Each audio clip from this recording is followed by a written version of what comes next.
Also, question: does this look better? What's wrong? We're on. Hi, I'm Matt. Welcome to the Griffin Review. I'll be your host today, and so will my partner. I'm Grante, and today we're going to be talking about the situation developing between China and Taiwan, the reasons for it, and the potential implications. Matt, you want to introduce us to this topic? Absolutely. So, as some of you may know if you've been watching my stuff for a little bit at this point, I'm not quite as bullish on China as many other geopolitical analysts are. I'm not saying that I'm necessarily infallible on this subject, but I think there's some real caveats to this idea of Chinese supremacy that we've been taught for quite some time now. While it's unquestionable that China has seen an absolute skyrocketing of value over the past few decades, in terms of their GDP growth, in terms of their population growth, in terms of their new Silk Road initiatives and things like that. I actually have an article that's being released on the griffinreview.com today. griffinreview.com. On this very topic, where I go into full detail about why I think China is in fact a paper dragon. But the question comes into play quite often, considering the current environment we live in: what comes next? After Russia invades Ukraine, does this give China the green light to invade Taiwan without any international condemnation? You know, I've heard a lot of speculation about that, saying that this is an excellent, inflammation of events and distraction from that area, sphere of the world, where this would be a perfect open door for China to make that next move. Absolutely. Right? And I couldn't agree with that statement more. Yeah. But I also think that it goes beyond that, because China is facing a lot of internal problems moving forward that it requires a potential war with Taiwan to mollify. Really? We're going to get into those in just a moment, but let's start off with an overview of the demographic situation. Yeah, let's put Now, that on. China's demographics do not inspire confidence, to say the least. What I mean by that is, about 40 years ago, the Chinese Communist Party instituted a one-child policy. And 40 years later, they're starting to run out of 40-year-olds. Funny how that works out. Nobody could have seen this one coming. But the problem is that those 40-year-olds, those 30-year-olds, those 20-year-olds that they're missing from their population demographics would have filled out a tax-paying bracket in a way that just isn't there. China, along with Russia, has this bad habit of padding their statistics to try to make their demographics look more favorable than they are. But this demographic chart that you'll be seeing here in a moment comes directly from the CCP's sources. It's on. These sources assume that China has been magically finding millions of people out of nowhere that don't have any tax records, that don't have any birth certificates, that don't have any viable histories, but exist on paper for the CCP's purpose. And these are mostly people in the bottom sector of this graph. Now, what I really wanted you to focus in on is not only the fact that it's an incredibly top-heavy graph as far as a pyramid should go. This looks more like an arrowhead than a pyramid. What I also want you to realize when you're looking at this graph is what's in the blue there on the right-hand side. Yeah, what is that? Because real quick, when we did the comparison against Russia last week, you used the analogy of a snake swallowing an egg or swallowing a watermelon if it's a python. Yeah, it's... but this one you said looks more like an arrowhead, and I would agree. What's the implications of that? The implications of an arrowhead are worse than the snake swallowing the watermelon, in the sense that the snake swallowing the watermelon implies that you've still got a good amount of people in the middle-aged bracket. The problem here is if you look at the 50 to 54, the 40 to 49 ranges, Sure. those are some of the heaviest brackets in China's whole demographic pyramid. So that arrowhead means it's even heavier towards the older populations than Russia was. I see. The average age of China is increasing faster than any other nation on Earth. They're the fastest aging demographic on Earth. And pretty much the whole... One of their things which they are hedging their bets on working their population so hard previously, correct me if I'm wrong, is that the CCP preaching that we have a system, we will have the ability to take care of you in your old age. And this pyramid, this arrowhead, it's telling us a different story. And you're saying that there's a crisis coming. It's a nightmarish situation, and again, I go into this more at the article. I highly recommend you read it. Yeah. But it's the nightmarish story goes beyond what even is shown here. So the CCP is operating off of the condition, as its somewhat handshake deal to its people, that it will provide security Sure. to the elderly, to middle-aged workers, and to younger workers, so that everybody is busy, happy, working, but also secure in their old age. As time marches That's a hard on, promise to keep. it's a very hard promise to keep, especially in China, a country that, shall we say, after World War II, wasn't in the best of conditions following Sure. Japanese occupation. Sure. So after the CCP takes over in the Civil War, they're stuck with these promises that they have to keep in an increasing sense. So GDP always has to be increasing. Prosperity always has to be increasing. The next generation has to live better than the generation before them. And to do that, they either have to, correct me if I'm wrong, they either have to really up the technology application, or they have to work harder. Right. Or they have to have more people focused and working harder. Can I go down a bunny trail real quick? Please do. Who's the name of the psychologist who did this study in the 1920s or something that said if you have cameras on, people will be more focused, they're more productive? I don't remember what you're talking Milgram? about, but I remember the article. Yeah. Either way, that's proven that if you have a workspace with cameras in it, people will be more focused, more on. I don't think that it's a coincidence that there's the most cameras per person anywhere in the world in China. There's They one need a security camera for every 7. That Oh, is I heard more than shocking. that. No, I heard those are the low-end numbers that the CCP is willing to admit to. Yeah, but the fact they need their population to be working, be productive, and having more cameras everywhere Yep. is that video cohabitation, that COVID. Yeah. Well, there's a social credit system in China where the better of a person you are, the more access you have to credit, the more access you have to job opportunities. Yeah. Even Very well party tracked. positions. Very well tracked. Like doing nice things in public wins you social credit points. On camera. Which is ironic because China still has one of the worst conditions for public behavior in the world. Whereas there's videos, and this is publicly documented, of somebody running in front of a car so that they can get themselves hit, and then start chasing the car for money. It's kind of a nightmarish situation. We can talk about this more later, but the social credit system hasn't quite had the same effect that the CCP wanted it to have. Nevertheless, it still exists, and the entire drive of it, along with the massive amount of credit explosion that you see in China, the debt crisis.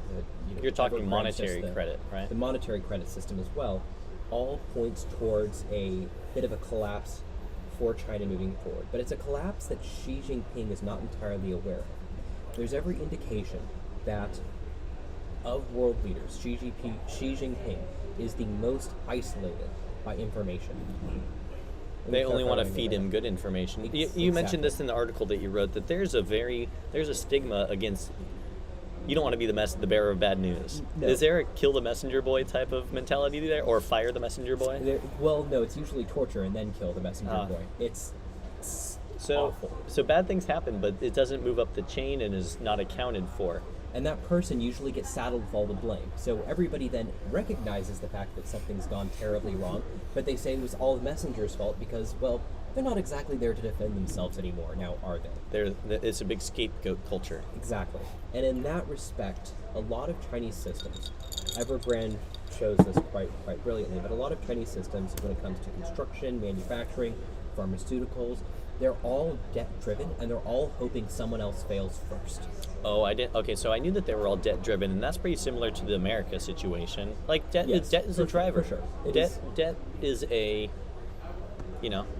It's a vehicle. it gives you greater financial leverage. Yeah. I didn't realize that it was the culture there of hoping somebody else fails first. Yeah, and so the debt-driven economy in the CCP has credit generation in the thousands of percent, whereas in the United States we've just crested 200 Oh God. over 20 years. So Okay. it's one of those weird situations where, like, yes, both societies are Over 1,000? debt-driven. Oh, 3,300.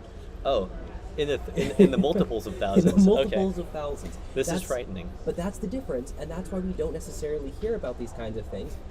Yes, you're going to have an 8% GDP increase if you just throw money at all of your problems. It's not necessarily that difficult when your economy is being subsidized by government spending, Now let me- local and federal. Yeah. Now let me ask, in your opinion, Do you think that they're making good use of the debt which they are incurring? No, Because, not at all. debt can be a useful thing if you're putting it to good use, right? If I take out a loan at 5%, but my Absolutely. ROI on what I'm spending it on is 7, great use of my leverage. The problem is Chinese production is subpar at best. Sure. So a system, let's take something like batteries. Yeah. Batteries are very, very easy to produce, comparatively speaking.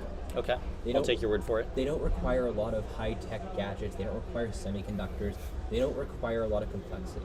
They do require some resource inputs, but those are resource inputs that, under the current globalized system, everybody has had access to. Okay. It's a pretty great situation to be a battery producer.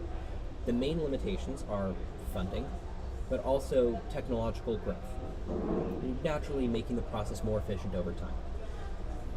What is it now, like lithium ion? Lithium Is ion the next biggest step? things of that. But Yeah. even if you just take AA batteries, for example, Sure. just the stuff that you'll find in your remote, China sells AA batteries that they say are more price competitive than anything you'll find from Western markets or from other Eastern markets, and produce higher voltages than any of their competitors. They're wrong on both counts. Not only do they produce higher voltages, they produce lower voltage output, but they also have less voltage per cent paid. So you're paying more for less output in the aggregate and in the individual. Okay, Does that make sense? kind of. Your net energy efficiency is incredibly wasteful. And that's from Chinese battery products, which should be incredibly easy to assemble, incredibly easy to produce in mass. It's one of those situations where this is a bit of a canary in the coal mine. If technological supremacy is something that's been holding the Chinese back when it comes to semiconductors, or when it comes to vehicle manufacturing, or any number of things, they shouldn't be held back in terms of batteries. You just throw enough money at the problem and maybe it'll go away. But they've allocated their resources so poorly that even something as simple as battery production is absolutely atrocious. So it's a financial misstep. It's not a technological or understanding of assembly or manufacturing misstep. It's that they're just like Right. mismanaged. And there are a lot of technological and manufacturing missteps as well. I'm just saying, if we are only isolating the financial missteps, they're there. Now, going back to You the, compile all these things and it's just, right, so there's, and again, I go into more detail in the article. Highly recommend you read it. I'll link it Um, in the description. But it's going into more detail specifically on the demographics. This is something that I don't cover as much in the article because this is information that's more pertinent to China's current place on the world stage. Looking at the demographics, those bars in blue, those are Yeah, let me bring that back up. those are representative of There we go. excesses in the population, surplus male population specifically, because you have males on the right and you have females on the left. Okay.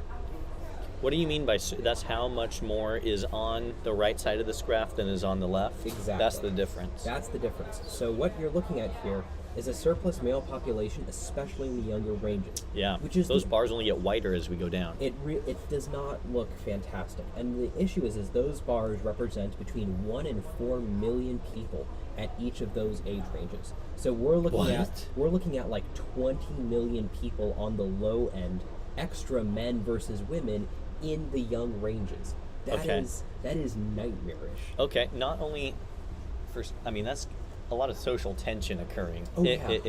Right? Yeah. Yeah. To You ever say seen the Fight least. Club? The movie Fight Club?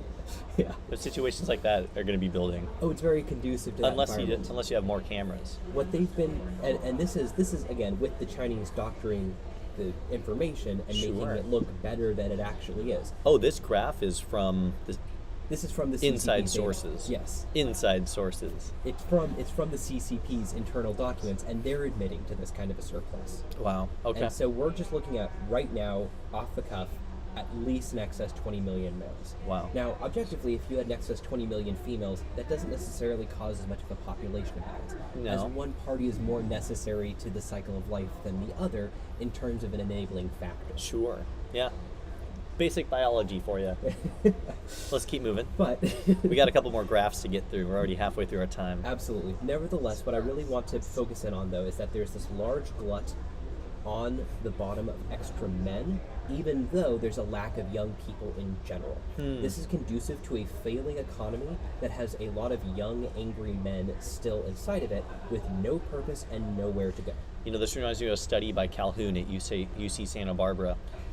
What was his name? Calhoun. I don't remember. But basically, he had like this environment where he put 40 male mice and 40 female mice and gave them a nice place to live. Yep. And as the population exploded and there was a overage of one or the other, we saw this exact same thing happening. Right. It strange. This is conducive to conflict. That's all I want to show with the demographic situation, along with our conversation about the financial situation. Sure. None of this is conducive to a stable situation. This all demands actions from the CCP. And again, we go into more destabilization in the article, but that'll be sufficient for now. Let's move offshore. Let's talk a little bit about carriers. And by carriers, I mean super carriers and jump carriers. These guys that are on screen right now. That differentiation is important. What are we looking at? Those two Ford class and one something else? We're looking at two Ford classes, one Nimitz class, and a jump carrier. Okay. So, in all actuality, just for reference, the United States has an odd relationship with its super carriers. As in, we always get frustrated that we have such small, dinky little carriers, so we decide to destroy the old ones and build new ones. For reference, a single Nimitz class carrier with the associated battle group has more firepower than the rest of the world's navies Combined. But in this picture, so that you're saying the Nimitz class carrier is the one in front, and the two ones that have a dark upper, like top deck, those are Ford class carriers. Those are even bigger and more monstrous than the Nimitz class carriers. I've said it in the past, you know, the value of the U.S. dollar right now is propped up by the fact that we have all these freaking aircraft carriers. Yes, it's one of the sole differentiators. These things are monstrous. They're nuclear powered. They're these floating fortresses. They're the size of small cities. USA. Continue. But the long and the short of it, and the main thing to take away is that little dinky carrier, one in the back. That dinky one in the back. China, for their whole navy, has 2 of those. Oh. We have at least 10 of those in active duty, not including 11 super carriers of the Nimitz and Ford class varieties. But China's entire navy has 2 of those dinky little jump carriers. One of them was formerly a casino. The other one was designed based on the one that was formerly a casino. Let me ask. These are not inspirational. Obviously, we got some like those F-35s on our Ford class carriers. Oh, yeah. Does China have anything remotely near the F-35? China has the MiG, and what we've seen in the recent Russia-Ukraine war is that the MiG is not inspiring confidence. This is the same one that was in like Top Gun. The same model? They have newer models like that. No, it's the same. It's the same model. It's the MiG-84. Oh my God! They haven't updated it for literal decades. Either way, but this is an interesting comparison and a demonstration of the might of America's strike capabilities. The difference in quality and quantity all favors the United States in this situation. But China's Navy is really competent at one thing: transporting large groups of soldiers short distances. And we're talking about a distance called the First Island Chain. Now, this is why I really wanted to talk about this in relation to Taiwan. Yeah, let's put this on screen. So we've got 2 island chains on screen right now. So what you're looking at on the left side, that left line that curves in like a hook, that line is the First Island Chain. It starts in the southernmost tip of Japan, goes through Okinawa, goes around Taiwan, merges up back right around Vietnam, Malaysia, that area. Mm-hmm. What we're looking at here with this First Island Chain is the most terrifying world to the CCP. A world where they are hemmed in by powers that do not like them. Such as Japan, Taiwan, Indonesia, the Philippines, and Vietnam. Which are all more or less American homies. At this point, even Vietnam and America are getting along very well these days in comparison to, that little kerfuffle half a century ago. Sure. Thanks, but Nixon? Well, it's... Richard Nixon. We also are looking at here is Vietnam and China are... There's no love lost there. After we left, in 1979, there was a Sino-Vietnamese war. And the strategies and tips that the Vietnamese learned against the Americans, they used to brutal effectiveness against the Chinese. Like there's no love lost there between China and any of their neighbors in this region. All right. So what's the second chain represent then? The second chain represents. Let's bring this bigger again. Comes out from the middle of Japan all the way down At the bottom tip, you're looking more like around Papua New Guinea, Guam area. This is another chain of defensive islands that the United States has in place. China is less concerned with getting past the second island chain as they are the first one, because the first island chain keeps them locked in past the Strait of Malacca. The Strait of Malacca is right there around Indonesia and Malaysia area. It's not shown on the map perfectly So here. that's the way to get through to India and the Indian Ocean. The Indian Ocean, and more importantly, their dependence on energy security that comes out of the Strait of Hormuz. They require the Strait of Malacca in order to get their energy security from the Middle East, as China imports an insane amount of its oil. It's proportionally the largest oil importer in the world. What's the alternative? They have to go all the way around to Australia or around Australia. But if you look at the first island chain, they don't have any way of getting past that. So if they don't get through the Strait of Malacca, what are they going to do? Try to wedge themselves between the Philippines and Taiwan? Yeah, those are two super friendly countries to the CCP that have absolutely no history of conflict or disagreement. Do they ask the Japanese to play really nice and don't shoot our oil tankers, please and thank you? Like these. Yeah, I see what you're getting at. There's no way for them to get product to the mainland unless they get past this first island chain, and that's what Taiwan represents. It's a security risk, because if they can puncture Taiwan, they can go circumvent the Philippines, go all the way around the long way, maybe even down the south of Australia. How have they been dealing with Taiwan? You say it's a security issue. How have they been dealing with it for the past, 30 years? American 80 security years? has enabled Chinese dominance, and this is something Chinese dominance. we do not talk about enough. Chinese dominance. The American system, with the Bretton Woods Agreement in 1945, Yeah. basically We've put talked about everybody that on the before. same side. We've talked about it before, but just a little as a brief recap. I promise. Okay. The United States situated itself to enable foreign trade by using its navy as collateral. In essence, securing trade routes for everybody at every time, as long as you didn't side with the Soviets against us. That worked until the fall of the Soviet Union, at which point it became obsolete. And ever since then, the successive American administrations have not worked to retool the system to something more comparable to American interests. Okay. No, keep going. Great. I'm a man of my word. That's Bretton Woods. You guys probably already knew that. You've watched us before. Let's get back to it. The issue we're running into here is that the Americans have enabled Chinese trade vessels to reach all parts of the globe, because they said, we'll protect the Chinese trade vessels no matter where they are, no matter what they're doing. Moving forward, as the United States is pulling back from its global system and its global reach, China now has to secure their trade routes. And they cannot do that past this first island chain. This is where they're hemmed in. This is where they have no security. And if they cannot attack all of these states around them and win, China has no future. Sure. Let me ask you a question. Last time when we talked about the Russia situation on why they decided to make this move against Ukraine right now, they were facing the demographic issue. Yep. Is there a ticking clock for China as well to make a move or secure this first island chain? More so than Russia, but in a different time period. Oh. So Russia's demographic clock was such that even though it's a quickly aging population, they did have a somewhat substantial amount of very young children who were going to be able to fill out the tax-paying and war-fighting bracket like their baby boomer counterparts couldn't. Sure. In China, that issue, that glut of young males within that range of 1 to 4 million young males in each of those age brackets on the younger end of the demographic pyramid, those young males are going to have to fight China's wars of the future. Yeah. And China has to find a use for them, because China doesn't find a use for their young males with either gainful employment with money that they don't have. Then those young men turn into young protesters, young rioters, young revolutionaries. And CCP will be kaput.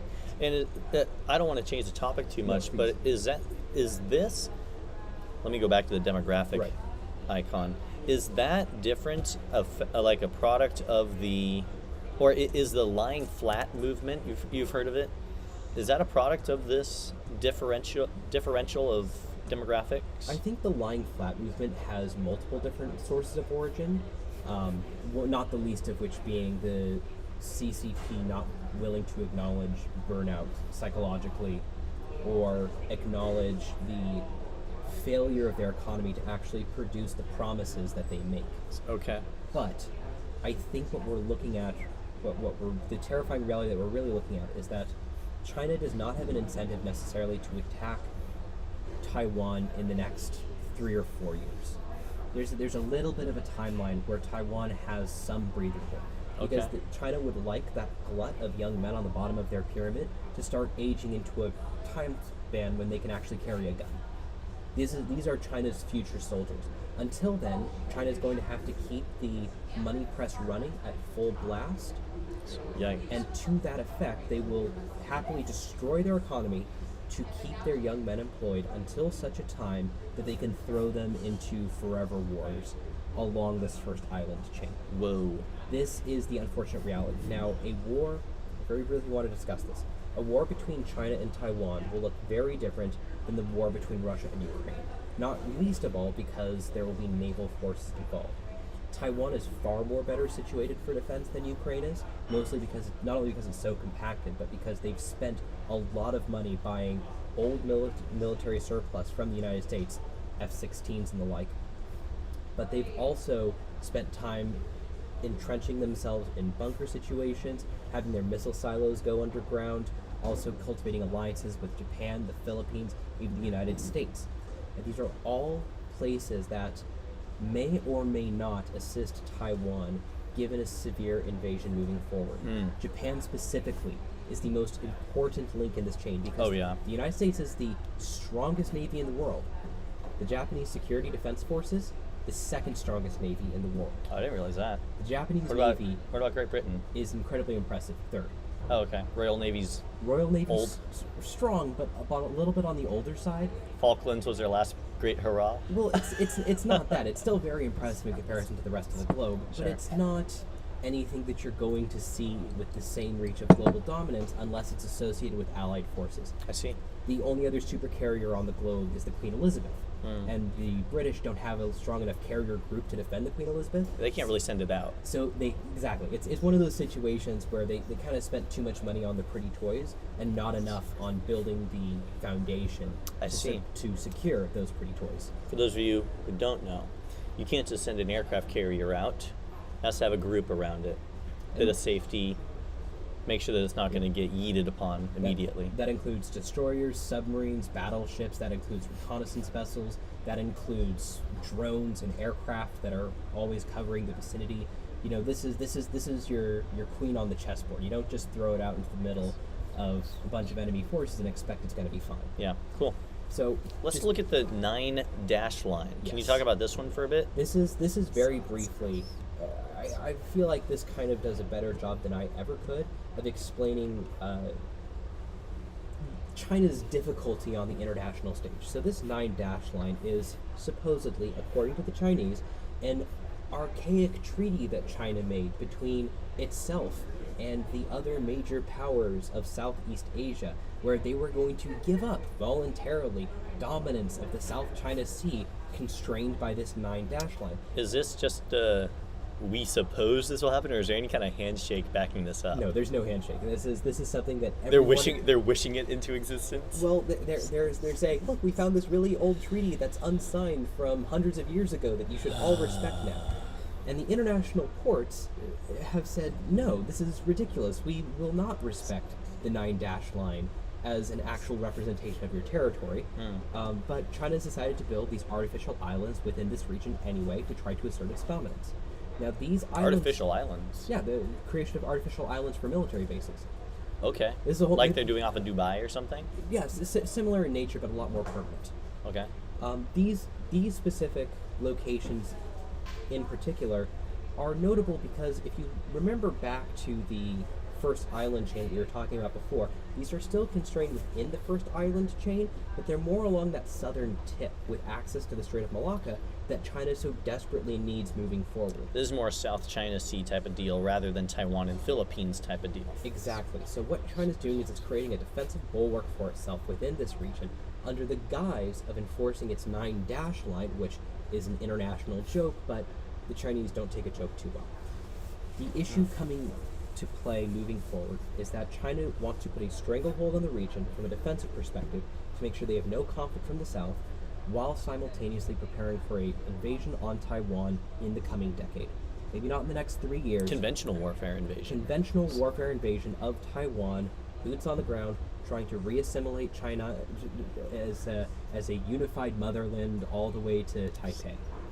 They can't do that unless they, in doing so, they'll have to admit that Taiwan is not a part of their. Because right now, China doesn't recognize Taiwan as a different place. They do not. They'll treat Taiwan. So as soon as they're ready to go, they're like, "Hey, Taiwan, we recognize your independence. Now we're coming after you." Well, no, they'll treat them like rebels. They'll say there's upstart rebels in the region that are committing genocide against members of the CCP. They'll say genocide because the Chinese Communist Party is very quick to call genocide against any ethnic Han populations. Another story for another time. Aren't they doing that in their Against the interior Uyghurs. and not admitting it? Yes. Okay. It's Anyways. no, there's so much beautiful illogicality when it comes to the CCP's decision-making process that we could have another hour-long conversation. Communism for you. Does wonders. But the main thing that the mantra they're going to say is that it's time that we reunified Taiwan once more and rejoined those dissident elements into our country so they can have the protection and prosperity of the CCP. Okay, so whatever, the grammar. It's just how they're going to style it. Cool. But it's going to come. I mean, not cool. I mean, it's terrible, but it's relative to the situation. Yeah. The only other thing I will add is that a war between China versus Taiwan and Japan will involve an unthinkable amount of civilian casualties, and that's because Taiwan and Japan have very small amounts of actual habitable territory. As such, their military installations are right next to civilian ones, and so when China commits the first offensive action, they're going to attack the military installations with imprecise missiles. Collateral damage. They're going to wipe out potentially hundreds of thousands of civilians in the first weeks of the war. Goddamn. And the response that the Japanese and Taiwanese are going to have in conjunction is going to be so unthinkably brutal that we might just see the end of a unified China for the rest of our lifetimes. So, all this being said, I think there's a lot of geopolitical nightmare situations that would come from a Chinese invasion of Taiwan. I think it's a net negative for China in the end, if you ask my summation opinion. I would agree. Nevertheless, the last thing I would add, and this is why I talked about it before, Xi Jinping is isolated, and nobody wants to tell him bad news. That phrase, "don't shoot the messenger," hasn't really applied in China. And as such, Xi Jinping has cut off everyone from him who might be able to deter him from such a terrible decision moving forward. So even though it would be absolutely not in China's net interest, the costs would be too great, destabilization would be too great, and they would ruin what little is left of their international reputation. It doesn't matter, because Xi Jinping is more dedicated to an end that he sees fit based on the limited information he has at his disposal. It's the weirdest situation possible when the wrong decision is the only one your subordinates are willing to tell you about. Whoa. That's Yeah. a really interesting way that you put that. Unfortunately, it makes sense. With that being said, though, I would love to hear your thoughts. And if you want to add some comments down below in this video, we'd be more than happy to welcome the discussion. There's a lot to discuss here. There's a lot to unpack. We've only had a brief conversation on the matter, but there's so much more that we could talk about in reference to China, Taiwan, Japan, Southeast Asia, and the like. Yeah. I encourage you guys to check out Matt's article on griffinreview.com and get up to speed on this. Drop a comment. Let us know what you think, because we're always open to starting the conversation. Absolutely. And with that said, I think we're going to take a break. We'll be back. Hold on.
Welcome back to the Griffin Review. I'm Matt, your geopolitical analyst. And I'm Garante, I'm your tech analyst. And I'm going to be taking our next segment and sharing with you the difference between cloud computing and edge computing. But you've probably heard of cloud computing, and I'll give you a little graphic on screen right now to bring up what that looks like. But essentially, it's offloading data from your local device, like your iPhone or your tablet or your computer, and storing it on a remote server somewhere else. Right. This is done by sending the data over what we call the cloud, or over network to what we call the cloud. And the cloud is where it's all stored. Okay. This probably isn't a new concept to you guys, and in fact, it's extremely useful, right? Because we have it as the growing trend of the Internet of Things occurs, the ability to send data somewhere else is only as useful as what it's going to be doing, right? So in this graphic we're looking at right now, we can see that all the local devices are outside of the cloud, they are local to you. But within the cloud is the infrastructure, right? The platform and the application. And this is really the data processing. Okay. So, for example, if I have a self-driving car, it's sending the data out, is determining what other cars are local to me or what I can pick up or gas stations around. Absolutely. And then giving the decision back to my automobile, to my self-driving car. Now, right? I can imagine one of the most important components of this situation is the privacy element, as in ensuring that there's a solid network that only allows information to travel between the concerned parties. Sure, yeah, that's one of the top, I also have an article on our website about this, about the difference between edge computing and cloud computing. But you're totally right. Data and information privacy is so critical in the 21st century, and you can see this in job postings. Like, security developers are super high demand, right. Super high demand. But anyways, let's get back to this. An even more, maybe not even more, but essential component to both cloud and edge computing is a powerful and reliable network, right? And these are not hard to come by, but because they're increasing in value, they're probably going to be getting more expensive. I know a couple network engineers, I work with one myself, and that job is not easy. It involves sending ones and zeros, bits and non-bits, I don't know what the other one is called, if it's ones and zeros, over wireless networks on a different frequency, right? It's not easy to do, especially if you're going from Earth to orbit, or if you're going from LA to top of the San Bernardino mountain dish. Anyways, having a reliable network is very critical. And what edge computing is going to do is going to release, or it's going to lower the reliability, or it's going to lower the traffic going over those network waves. Okay, so how is it going to do that? Yeah, well, I'll bring up a graphic of edge computing now. Basically, this is going to show you a three-tiered structure, right? So we have edge devices, which you can think of as your local device. They're at the bottom of this pyramid. And at the top is the cloud and your data center. Okay. What edge computing does for us is it offloads the decision making from the cloud to another local device. Right? So, just like in the third industrial revolution, oil was an important resource, but even more important than that was refined oil. Or gas. The final product. Yeah. In the fourth industrial revolution, which we're in right now, which is data driven, the first important resource is data, but an even more important resource is refined data or processed data, which is stuff you can actually do things with. So what in cloud computing, originally, if I wanted to run a really powerful application of data, I would have to send a ton of this raw data over the network, take up a ton of traffic, expose it to security loss, expose it to data loss, have the application, the processing run in the remote data center, which has received the information via the cloud. It makes the decision, it does processing, and then sends it back to me. That's a lot of traffic. In this case, you're adding another link to the relay to allow the better flow of refined data both upstream and downstream. We're refining data closer to the source. But in that way, the servers are not getting as overloaded with as much traffic as before? Exactly. And it allows for, it's way more efficient, right? Let's give you the example of self-driving cars again. Let's suppose that I have we're going to think about not just my self-driving car, but a whole fleet of them. And the whole fleet needs to work together, right? In conjunction with each other. So let's suppose that each self-driving car has like a GPS and some LiDAR sensors so they can see what's close to them. What each car is going to do is intake a bunch of this LiDAR information, and within the car, it has its own edge network, edge computing system built in. So it will process most of its LiDAR data and make small range decisions, such as should I turn right here, or should I swerve to get out of this lane? Which if we didn't have an edge computing system, would have to be sent to the cloud, processed, a decision made, and then returned to the automobile. Right. That's so much traffic and so much raw data being sent to and refined data being sent back, which is unnecessary. What we're doing instead, with an edge computing system, is this will process all the relevant data to like decision making for this car, this automobile, in the automobile. And it's only going to send out refined data, which is going to let the cloud and remote server system make decisions for the group as a whole. And then that will return a little bit more refined data on group decisions. I can imagine this would have fantastic implications for democratization of access to computing power, simply because companies don't have to have servers the size of Google's or Tesla's or Amazon's in order to actually have competitive power in the ability to encrypt, decrypt, in the ability to refine data and the like. Exactly. As in, you can use less power to find a similar quality product. Sure. For instance, let's say I have a sensor and it's taking 100 data points of raw data. With a purely cloud system, it would have to send 100 data points over network. Expensive, traffic-y, which then gets refined, let's say, to 10 data points for a better decision, and then gets returned to me. Now with edge computing, the actual local device is going to take that 100 data points, do the refinement close to the acquisition source, scrunch it down to 10, and maybe only send 5 of those out, because that's the information which the central computer needs. But the edge device is also making decisions for systems on what we call the edge. So now instead of just local devices in a cloud, we have a 3-tier structure. We have local devices, the edge, which is now a smart edge. It's the in-between section. Exactly. It's layered, and then it goes to the upper level where it only sends the relevant and necessary information for it to make those decisions pertinent to what's happening on the bottom. You get it. So in addition to that, I would also argue that this sounds like a fantastic privacy invasion as well, because if information is intercepted at each point of those junctures, you're not sending 100 pieces of data to the cloud for that to be compressed. If there's something that happens along that link either direction, everything that you've just sent is susceptible. But if you're only sending a very small packet of data from the edge to the cloud computer and then back, your data network is a lot more localized for the vast majority of your content. Sure. You might lose a little bit, but you're not losing the meat and potatoes. Sure. I will say, however, that the transmission between the edge and the cloud becomes more valuable. Because now you're transmitting refined data and not sending raw data. Do we? You understand the difference between raw and refined data here? One is way more valuable than the other. And what we're doing, instead of having this 2-tiered system, is removing much of the processing, and even some of the individual decision making way closer to the source and the actor, and letting the central computer, it only gets what information it really needs to make group or large scale decisions. Absolutely.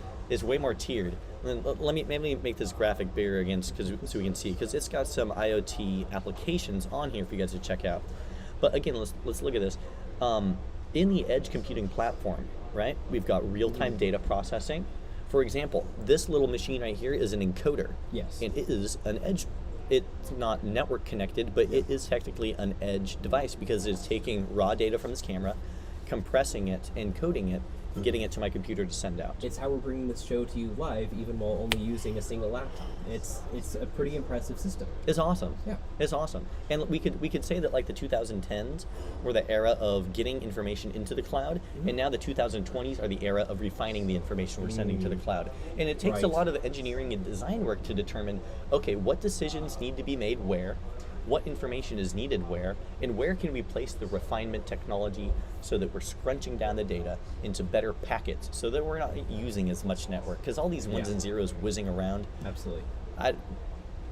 So then what are the companies that you would say people should look at moving forward as the pioneers of this type of edge computing? Yeah, one which I'm familiar with is a friend of mine works there. It's called Smart Edge. Okay. And they make smart devices on the edge. as the name would imply. Exactly. And you too can have your own smart edge networking device in the form of a Raspberry Pi.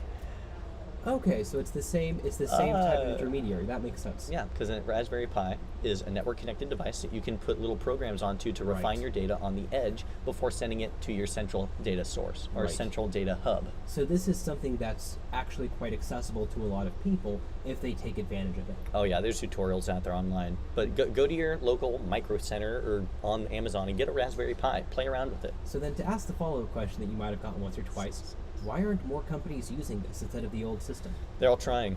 It takes, like I said, it takes a lot of engineering and design work and understanding of this tiered system and your own processes to know which data you're getting in, right? Which data you're refining here and which data you should send out. I keep repeating myself there. Absolutely, but it's an important point to verify. Yeah, we've talked about this before when we were looking into Internet of Things applications for agriculture. Yep. Having more of these decision-making processes closer to the source. Yeah. But you have to have the sensors to do it, and that's why there's so many sensors out there on almost like self-driven cars, right? And sensors give you a crap ton of raw data, but that raw data is useless unless you have the computing power to deal with it.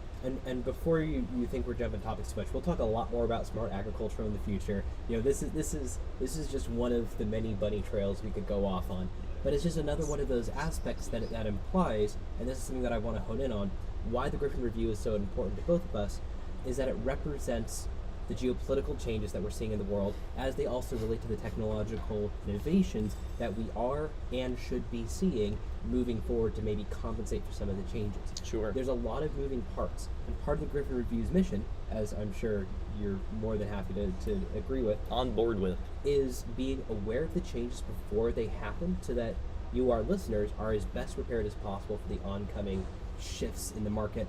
Yeah. But what I'm really interested about when it comes to this technology is that you're saying, first off, it's in some ways democratized based on competence. Yes. Is that you have to have a certain degree of competence in the field, understand how the system works. I'm not pretending to be an expert after 10 minutes of a conversation with you, but it seems like you also have to be able to impart that vision to somebody else. Sure. That it's something that has to be communicated in full before they'll buy off on it. Yeah, as a product designer, it's always forefront. The first question I'm asking when making a smart device is, what are the inputs? What are the sensors? Next thing I'm asking is, what are the decisions which need to be made based on that information? Right. The third one is, based on how this data overlaps with each other, if we have multiple sensors, what further decisions can we make? And then after that, you have to get into the whole process of where is the processing happening? If the larger scale decisions or if there's decisions that are larger scale, they need to be made in the cloud at a central computing center, right? That will then make the decision and distribute the decision. But for the most part, we can take the raw data and process it very close to the acquisition source. The more complex the decision that has to be made, the more likely it is it's going to have to be sent to the cloud for another source of computing. Is that a fair assessment? It is a fair assessment, yes. And in that regard, a lot of what this edge computing is doing is cutting down the traffic that the cloud has to compute, so you can have a smaller system that operates more effectively with less information. Yeah, and it's like when we're writing articles for the website. I'd rather have, a 3-page article of like refined data, of good reviewed information than 12 pages of just like brain dump. Absolutely. But that's how I start. I write 12 pages and condense it. And I do have to warn you now, if you plan on reading a lot of my articles, they're on the low end 6 pages, so it's going to be a lot of fun. We can condense that. That's I think a competitive advantage we can have. That's fair. Condensing information. Let's definitely work on moving forward. Yeah. Back to the topic.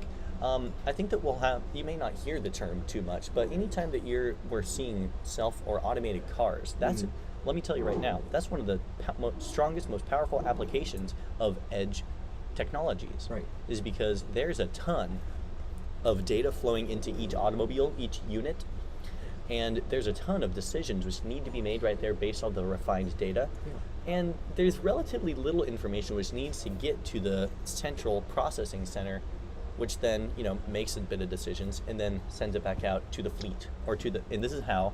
Let me go a step further. This is how swarm technologies will operate extremely well. Each one has its own little mission, but they have to operate as a team. what I want to build on top of that is the model that you're describing right now is, I'll be straightforward. I have a contact with Tesla's COO, and he explained this process in a very straightforward fashion along those same lines. I was probably not straightforward. No. It's actually almost the same kind of mentality. Yeah. That Tesla has a massive amount of the market share comparative to the fact that they don't have that many cars on the field. But what they do have is an edge over all of their competitors on self-driving car technology and the learning processes for those. So Tesla's using the data from all of its cars out in the They're field, a data company. collecting that, and then using their processing power and servers at their core to make themselves competitive and the front runners in the self-driving car technology. Yeah. And while Google has the server structure, they don't have the car infrastructure. That's a conversation I had with another product manager the other day as we were talking about Tesla and the fact that it's not actually a car company, they're a mapping company. And a technology company at Well, that, technology mapping. You know, they describe Yeah. themselves as that, but more so than anything else, when you buy a Tesla, you're becoming a data provider. Yeah. It's Because kinda you're shocking. no, I mean, I agree, but they're mapping the surface of the earth Right. by selling cars. And you're doing your part to be a good little test driver and provide data points for them. And there's nothing wrong with that inherently. I'm not saying boo Tesla for selling a good product that people want to buy. What I am saying is that it comes down to this factor of, to be competitive in this market, you need to have the encryption capacities, Yes. you need to have the servers, Yes. you also need to have the raw data inputs from the sensors that you're talking about. Those are not easy to make, but you know, I make lidars for like different things, and I use them on my drones. But you know, I could talk about drones with edge computing for a bit. But suffice it to say, I think that we've established an understanding of edge computing.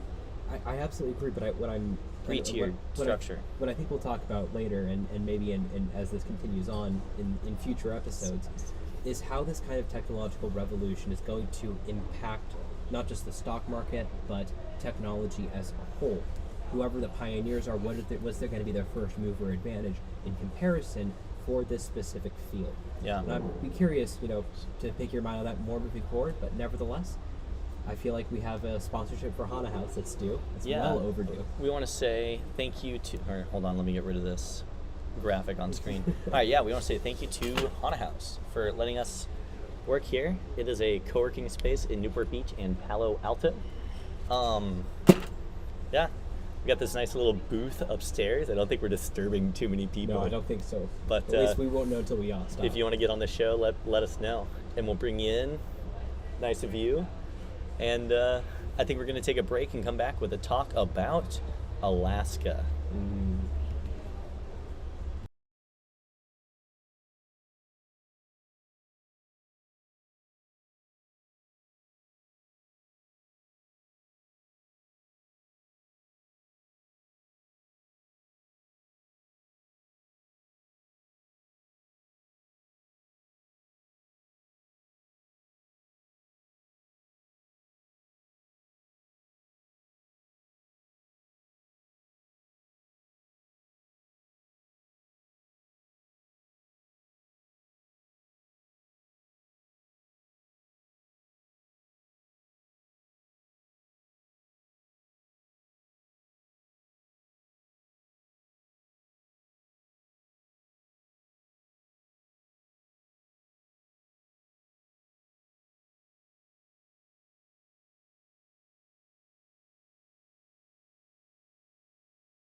All right, we're back live, Griffin Media Group with Grante and Matt. And in this last segment of the day, I'm going to be bringing you guys some information about, and we'll discuss the strategic location of Alaska to American interests. Yep. What do you think about Alaska? It's a beautiful area in the summertime. In the wintertime, it's a wee bit on the cold side, as one might imagine that far north. But Sure. There's a lot of really substantial advantages working in and around Alaska moving forward. That being said, I know there's a lot of material that you have for Alaska prepared today, and I just want to preface this by saying this. You know, the direction of American behaviors is always contingent upon the administration, the local governorships, what have you. As such, things that happen in America are oftentimes subject to change on a whim sometimes. Sure. Nevertheless, moving forward, I think I would say, and I think you would say as well, Alaska represents a real land of opportunity and growth for a myriad of reasons, but we're going to start getting into some of those right now. First, let's look at some maps, because I love maps. Me too. This is Alaska overlaid on Western Europe, just so we get an idea of how big it is. And it's not only like vast land size, but it's also really wide. Like, look at the Aleutians and down by Juneau, goes from out past Portugal all the way over to like Greece. That's a significant distance. Yeah. It's really big across. I'm going to take this one down, and I'm going to do the same thing overlaid over Russia. And this is going to be kind of the opposite of what we just saw, because Russia is effing huge. It's a lot of landmass, and as much landmass as Alaska is to the U.S., there's just so much land in Russia. Right. And one of the trends which comes to play here is, unfortunately, global warming. The fact that the poles in the Arctic region are becoming more available for trade, right, than pretty much was available before. Yeah. And we'll get to this. I know you want to talk about icebreakers and the availability there. Absolutely. But first I want to give us some more quotes. I have a quote from U.S. Brigadier General Billy Mitchell. He, in 1935, testified that, quote, Alaska is the most strategically valuable place on Earth, end quote. And then he talked about likening it to a modern Rock of Gibraltar. It's really a jumping off point for global trade now that things are thawing out a little bit. And there's a ton of resources there. We'll have another episode where we talk way more about the natural resources in Alaska and mining or operations going on there. Absolutely. But we're going to focus on this area as a strategic center for America. And I think that we can preface this by looking back at what we just talked about last week with Russian aggression and this week with Chinese aggression, in that those are becoming two of the places which America has to keep an eye on, more or less. And Alaska is our place to do that. Well, according to a certain governor, you can see Alaska from her backyard. You know, it's relevant that there are actually parts of Alaska where you can see parts of Russia in the far distance. It's not unthinkable. Yeah. Way out in the islands. Yeah. Well, it's strong and connected. And I was reading an article the other day saying, like, the governor of Alaska, obviously he's like hyping up his own state, but he was talking about, we are ready for heightened global trade. Yeah. It's really a incredible Fairbanks, Alaskan, the airport at Fairbanks, and I think even more so the one in Anchorage, are major through points for global air shipping and now global people traffic, right? What's weird about that one is it's global people traffic partially because Russia's becoming contested airspace. So as Russia becomes contested airspace, Anchorage, northern Canada, those airports become more necessary to actually transport people from one side of the globe to the other. Yeah, here's a look at Russia here's a look at the globe from the North Pole, and you can see how, Alaska is really well positioned to have shorter flights. There's some numbers on here from America to China, Japan. It'd be easier to go around Russia by going through Fairbanks or Anchorage than any other way, right? It's even a quick jump to Europe, even quicker, I think, than New York might be. But anyways, it's a really strategically important location. And we talked last week about the fact that Russia had to be making these moves because of their population problem. Absolutely. But I think that also, as the Bretton Woods affairs are more obsolete than ever, right? There had to be a move by Russia to secure their airspace, secure their place in the world.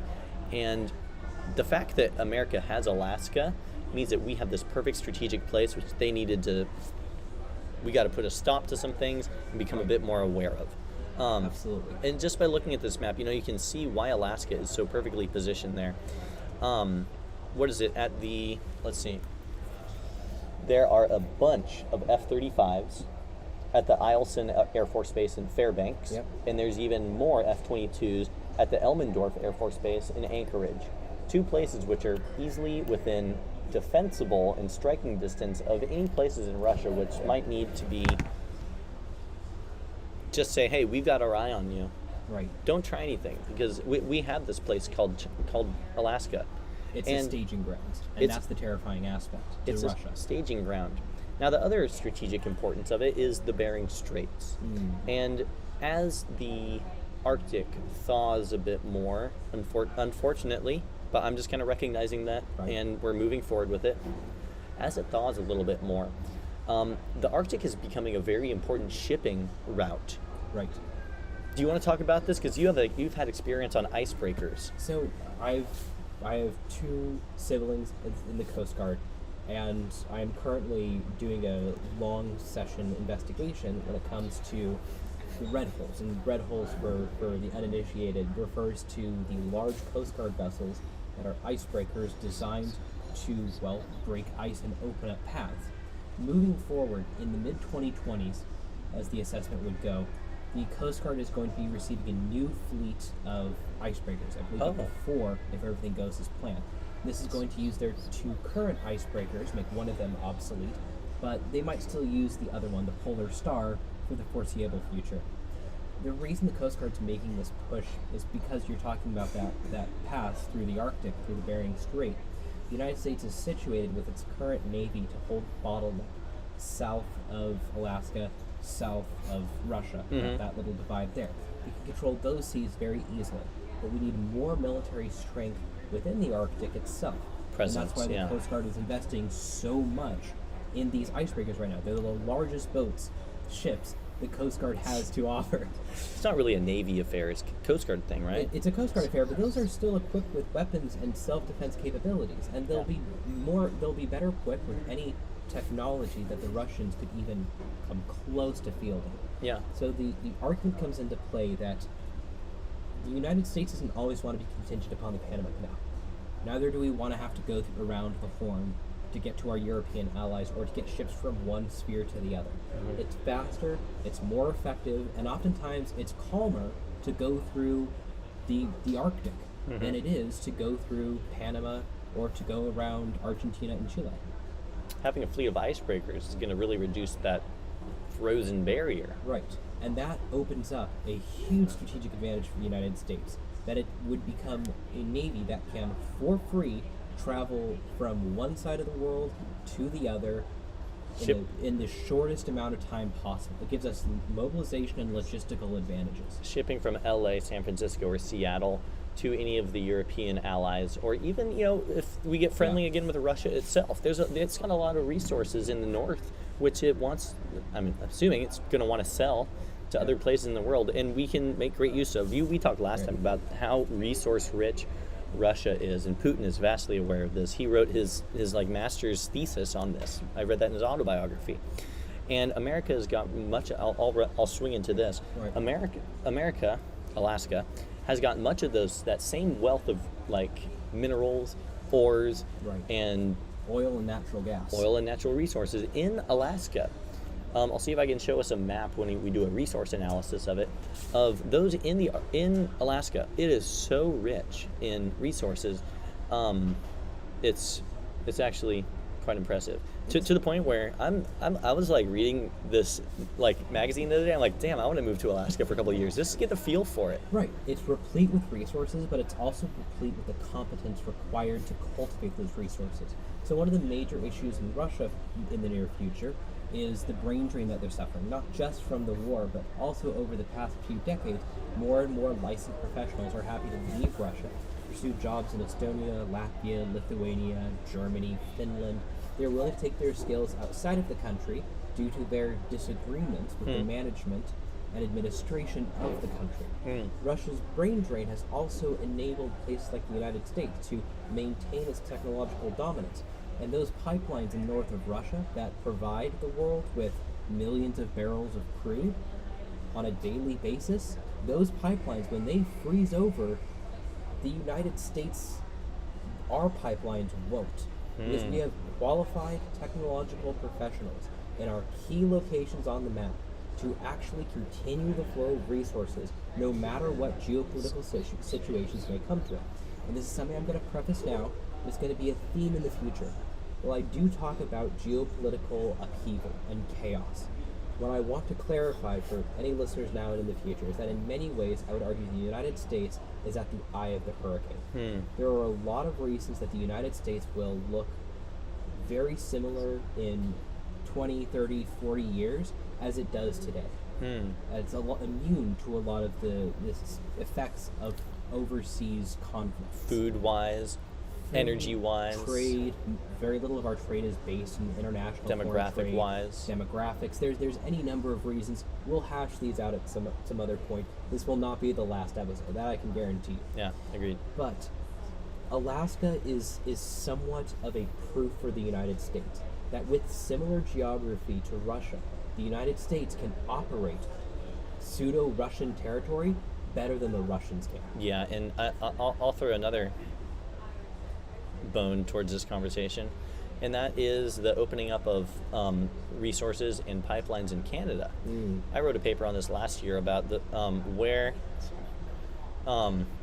there's actually so much oil sands in Alberta, Saskatchewan, and the Northwest Territories is kind of relatively untapped, or very operating way lower. And having strike forces in Alaska will be a good defensive capability to safeguard those and tell our Canadian friends, look, you guys want to get this going? We got your back. There's been talk in certain parts of Canada that they have more in connection with the United States than they do the rest of Canada. And in many ways, culturally, the northern United States and southwest, south central Canada have a lot in common. Yeah, Southeast Canada, or the eastern side of Quebec and Ottawa, I know, are more of their own realm, who would be in favor of their own independence, I think. The French do their own thing. That's the best way I can say that. There's whenever the French are involved, things get a little complicated. Yeah, but I know, like you said, West and Central Canada are big fans of the U.S. and cooperation. And because they have to be. Oftentimes, our goals are aligned pretty much on parallel grounds. And so moving forward, it's going to be interesting to see how Alaska is used by the Alaskan governing bodies and leveraged to make the maximum possible benefit for its people. Yeah. Now, that's going to require that the resources are financially viable to extract. It's hard to extract resources out of Alaska. It's cold. It's cold. I feel it's like big that's also. Obvious. It's very big. It's huge. It's cold. It's sometimes dangerous. I'm with it. There's a lot of I love reasons. the cold. I do too. There's a decent amount of reasons why Alaska deters the faint of heart. Yeah. But there are also a lot of reasons why, in a deglobalized system, Alaska might be able to fulfill the resource providing bracket in a way that the mainland America might not be prepared or desirous of. Yeah. So people might push against mines in California, regardless of how resource rich it is here. But they might balk less at mines in Alaska, simply as it's a state with, let's say, more hospitable environment towards mining operations. Sure. It's something we're going to have to watch moving forward. Yeah. It's something that's going to be on our radar. I'm not opposed and very much in favor of going to and being involved in maybe not the public sector in Alaska, but private sector would be interesting. It's a land of opportunity, I think, for most people, and maybe myself. I'm sharing a little bit on this show, yeah. Anyone listening, Grant Culture, he's a very intelligent person. Something I'd find interesting to go up there, even just for a season, and check it out and see what opportunities lie there. You guys know I'm big into 3D printing, and I don't know how that would fit in, but manufacturing might be better to have based on the mainland or contiguous U.S. Yeah. But definitely being a part of the supply chains up there going to be very important. And we will be. We'll bring you some more research on that. Yeah. We'll be delving into these, but first off, thank you so much for listening, for sticking with us for this long. We hope you have a wonderful day. And with that being said, thank you for joining us in the Griffin Review. We'll see you next time. Thanks for watching.